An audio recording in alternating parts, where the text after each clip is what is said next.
Assalamualaikum warahmatullahi wabarakatuh. Ketemu lagi di mata kuliah persamaan diferensial lanjut.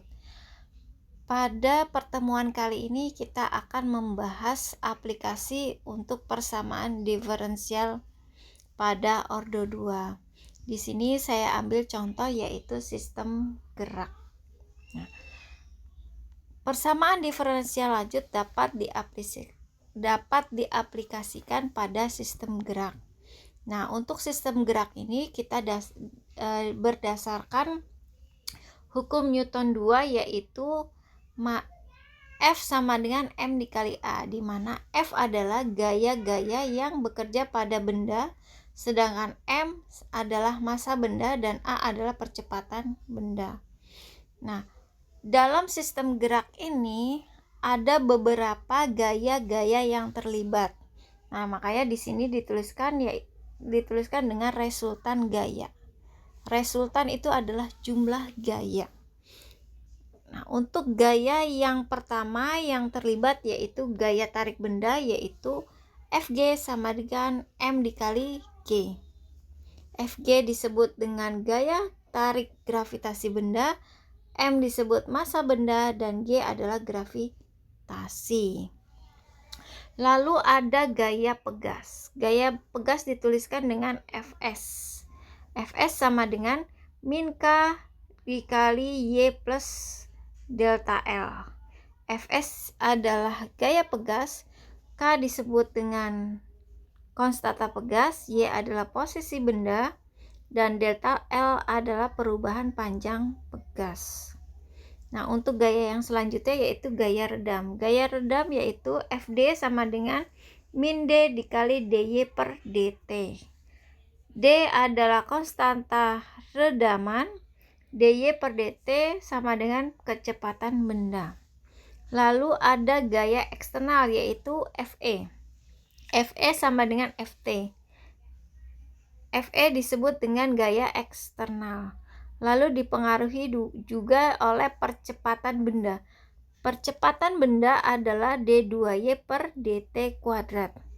Atau istilah ini biasa sering disebut juga dengan percepatan benda adalah turunan kedua dari posisinya. Maka dia di sini menggunakan turunan yang kedua yaitu A sama dengan d kuadrat y per dt kuadrat. Nah, dalam pemodelan persamaan diferensial ordo 2 pada sistem gerak, kebetulan di sini kita menggunakan gerak benda pada pegas yang berdasarkan hukum Newton 2 yaitu F sama dengan massa dikali percepatan benda, di mana F merupakan resultan gaya-gaya yang bekerja yaitu Fg, Fs, Fd, dan Fe. Ya, ini untuk resultan gaya. Karena berdasarkan hukum Newton 2, maka F sama dengan massa dikali percepatan benda. Sehingga di sini resultan gaya sama dengan M dikali D kuadrat Y per dt kuadrat. Ya. M adalah massa benda, D percepatan benda adalah D kuadrat Y per dt kuadrat. Nah, semua rumus kita gabungkan di sini karena disebut dengan resultan gaya. Nah, ini adalah cara penurunan rumus atau cara pemodelan untuk gerak benda pada pegas berdasarkan hukum Newton 2. Nah, kita asumsikan bahwa M kali G sama dengan K kali delta L. Sehingga di sini bisa kita coret ya. Min KY itu berasal dari min K dikali Y. Lalu min delta L berasal dari min K dikali plus delta L. Nah, ini.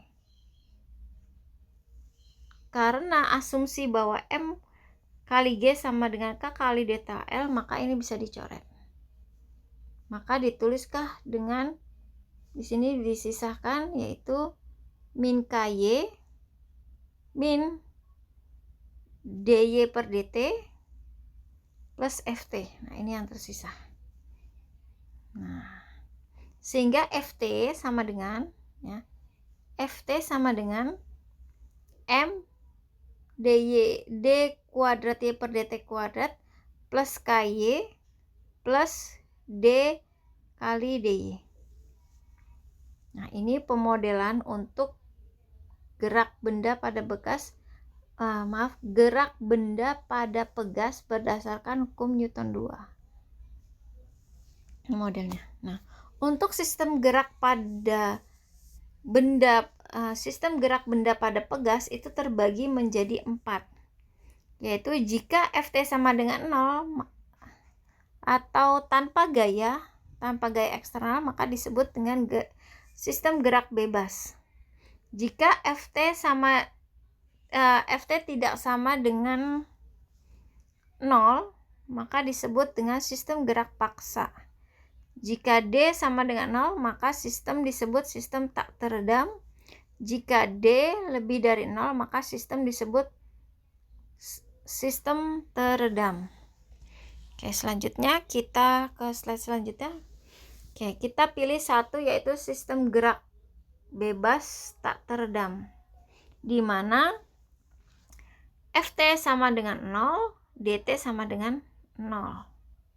Berdasarkan pemodelan yang tadi,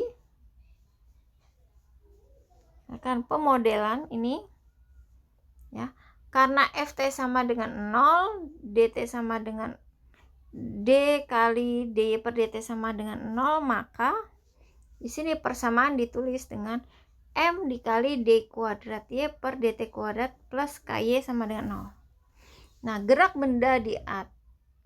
benda didapatkan dengan menyelesaikan PD di atas. Jika persamaan dibagi dengan M, maka PD menjadi D kuadrat Y per dt kuadrat plus K per M Y sama dengan 0. Nah, karena persamaan ini dibagi dengan M. Diasumsikan bahwa omega 0 sama dengan akar K per M. Maka di sini K per M berubah menjadi omega 0 kuadrat Y. Oke, jelas sampai sini? Nah, sehingga dari persamaan ini kita bisa membuat penyelesaian umum PD berdasarkan karakteristik ya. Di sini D kuadrat Y per dt kuadrat dirubah menjadi R kuadrat. Nah, di sini diambil omega 0 kuadrat sama dengan 0. Nah, untuk akar-akar persamaan karakteristiknya yaitu plus minus omega 0 I. Ya, karena ini berhubungan dengan bilangan imajiner. Oke, jelas sampai di sini ya. Oke, lanjut.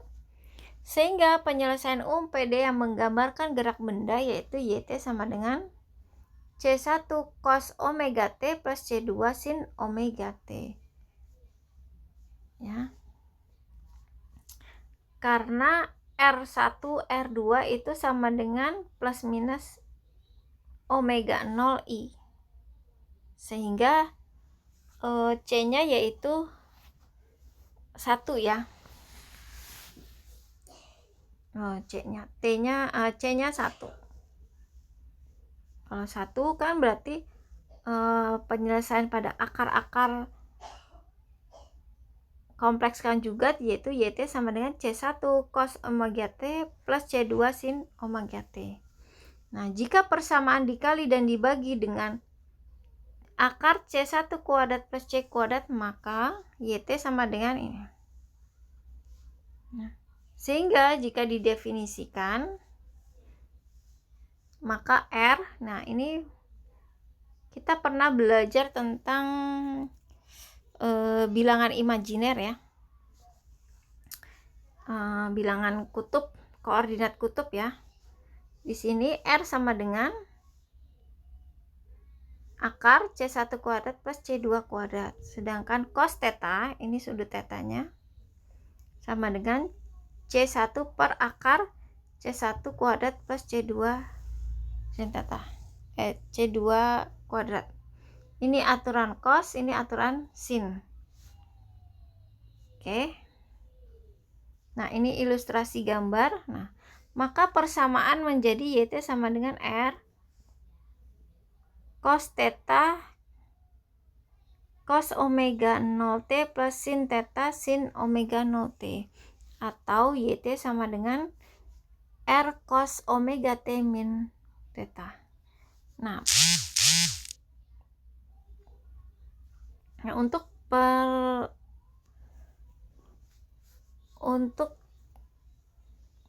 persamaan ini dibahas, sudah diajarkan di analisa kompleks ya, tapi belum mendalam.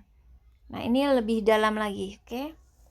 Lalu R disebut amplitudo sistem gerak harmonik, theta disebut dengan sudut fasa, dan omega 0 disebut dengan frekuensi, Jika satu siklus gerak harmonik yang terjadi digambarkan dalam unit waktu 2 pi, maka frekuensi didefinisikan menjadi F sama dengan omega 0 per 2 pi. Dan periode gerak harmonik T sama dengan 1 per F atau 2 pi per omega 0, atau sama dengan 2 pi dikali akar M per K. Nah, ini adalah ilustrasi untuk gerak harmonik.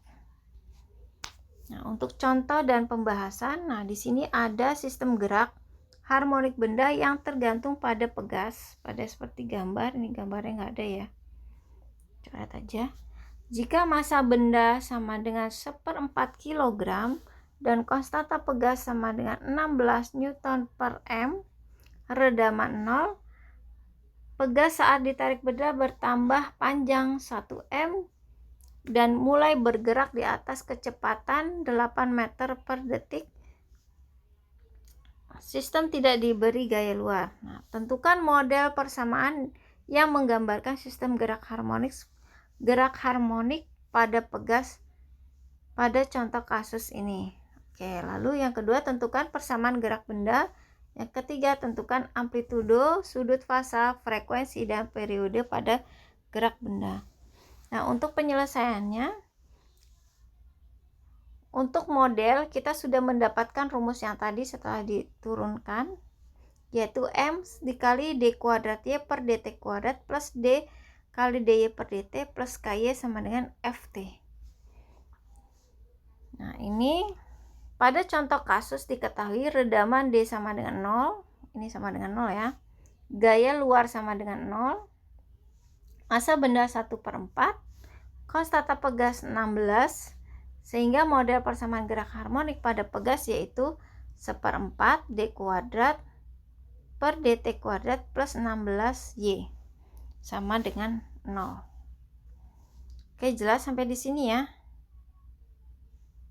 Oke, dengan posisi awal yaitu Y sama dengan 0 dan percepatan benda DY per DT sama dengan min 8.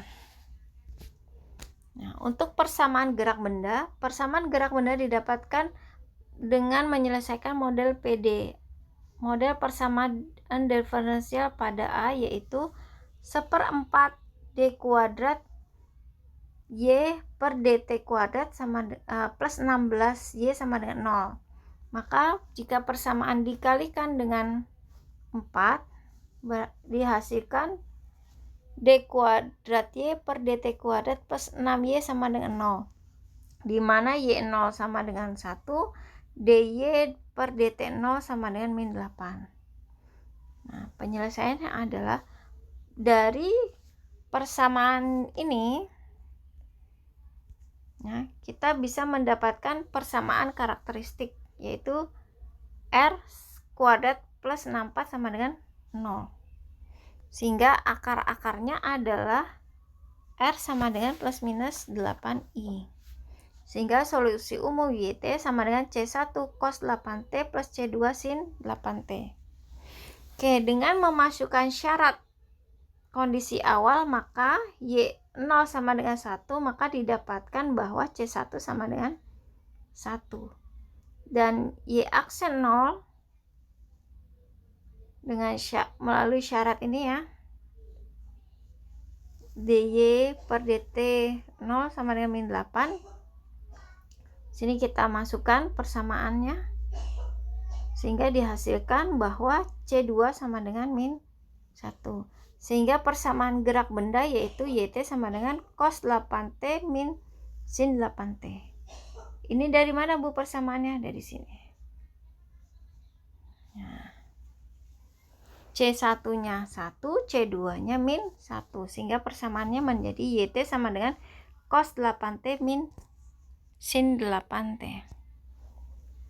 Nah, untuk menentukan amplitudo, sudut fasa, frekuensi, dan periode dengan membentuk persamaan dalam satu sinus kosinus, bentuk persamaan satu sinus per kosinus sistem gerak pada gerak, yaitu ini. Nah, dengan R sama dengan ini R ya, R sama dengan akar C1 kuadrat plus C2 kuadrat tangan theta C1 per C2. F sama dengan atau frekuensi sama dengan omega 0 per 2pi, dan periode T sama dengan 1 per F. Nah, sehingga amplitudo R sama dengan dari persamaan yang tadi bahwa C11 C2 min 1, sehingga didapatkan R sama dengan akar 2. Untuk frekuensi yaitu omega 0-nya 8 dibagi 2pi sehingga mendapatkan 4 per pi. Untuk periode T itu sama dengan 1 per F sehingga dia dapatkan T sama dengan pi per 4. Nah, untuk tangan theta atau sudut fasa kita diperlukan yaitu tangan theta yaitu C1 per C2, maka dapat hasilnya min 1. Karena cos theta berada pada nilai negatif, maka dia berada di kuadran keempat, sehingga sudut fasa yaitu 7 pi per 4. Nah, ini adalah gambar ilustrasi untuk sudut fasa pada contoh kasus. Nah, mudah-mudahan bisa dipahami. Nah, ini tolong dikerjakan untuk gerak harmonik ya. Di sini tidak dibuat diperintah untuk membuat model ya. Ini langsung ke pada bentuk persamaan diferensial ordo 2 dengan syarat Y 0 sama dengan 1, Y aksen 0 sama dengan 0. Oke, semoga video saya buat bermanfaat, mudah dipahami. Coba kerjakan latihannya. Terima kasih. Wassalamualaikum warahmatullahi wabarakatuh.